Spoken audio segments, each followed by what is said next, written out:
Hi, my name is Owen, owner of Wamboldt Heating and Air Conditioning. We know how difficult it is for you as a homeowner to understand what actually goes into a proper furnace maintenance. So today we want to show you the essential steps of how to properly maintain your furnace on an annual basis.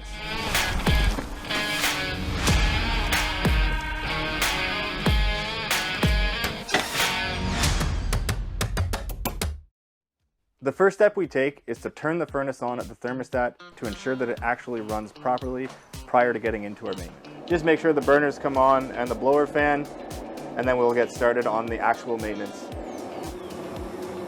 And we're good. We then remove your blower assembly, take it apart and clean it properly to ensure that there's no dust and debris built up on the squirrel cage. First, I'm going to use a brush to get rid of all the big debris. Once I'm done with the brush, I'm going to take it up and give it a rinse.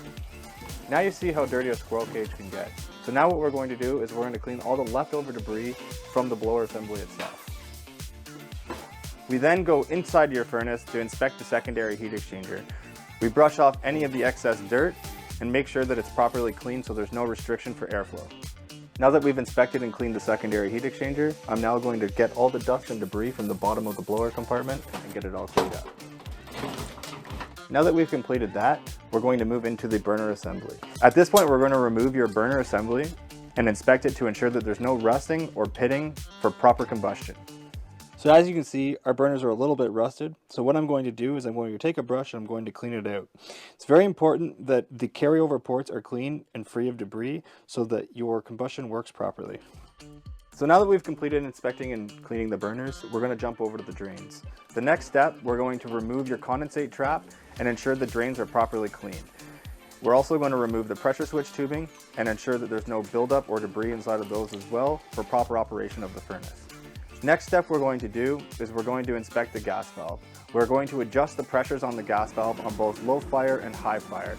This is going to assure that there is proper combustion and that there's no issues with the gas valve. The reason it is important to have your gas valve adjusted every year is there are two little springs in here that over the year of running with vibration go out of calibration. The next step we do is we're going to look over the low voltage safety circuit. We're going to look over the high limits, the pressure switches, and the water sensors. By us doing this, we're going to ensure that all the circuits are working properly, one, for your safety, two, that there's no surprise breakdowns in the middle of the winter. We then check our blower and our inducer motor amp draw. So my motor is pulling right on with the manufacturer specifications. The next step is we're going to look at the flame sensor, also known as the flame rod. By us checking this, we're ensuring that the flame is combusting properly and all the readings going back to the board are accurate. Now we inspect to make sure that the cord is free of any breaks, the element itself is free of any cracks, and the probes are lined up properly. On some furnaces, they actually have an HSI that looks like this and it glows. So on these, it's very similar. We make sure that there's no cracks and it's free of debris, and we do a bit of a different reading than we would for the spark igniter. Next, we're going to check the furnace igniter. We're going to ensure that it's operating properly and to manufacturer specifications. Next, we're going to check the temperature rise. This is going to ensure that the blower and the burners are working together properly so that your furnace isn't going to be overheating. First, I check my return air temperature, and then I check my supply air temperature. I subtract the supply from the return based on manufacturer specifications to make sure everything's running properly.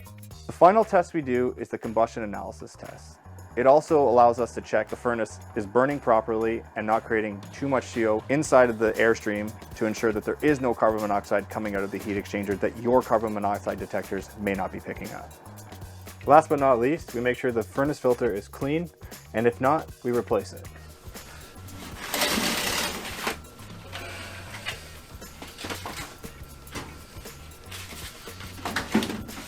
If you like what you've seen here today and the pride that we take here at Wamboldt Heating and Air Conditioning, please feel free to reach out at 343-887-4822.